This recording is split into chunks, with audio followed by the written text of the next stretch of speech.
the boat. It's a ship. Ship. There's the ship. Okay. And we're going to, so it tells me the size. Okay. And there's 3 different hoops.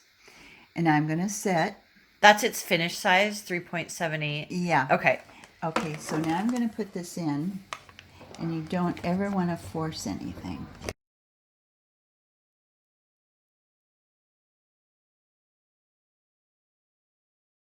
Okay, so now we're going to make sure that I've got it in the right area. Okay. So we're going to do this. Now this here is the direction. Now watch. I'll hit this, and this is going to tell me how big the area is it's going to be to embroider. So I know I won't go past the... Oh, like if you need to... Oh, like if it's too small of a fabric, then you... Okay, so we know that it's going to fit.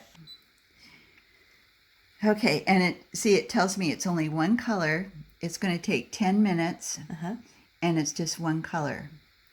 And I'll show you some other designs and how you... Okay, so now we go here. We put the foot down, and we tell it to go. Keep your fingers crossed.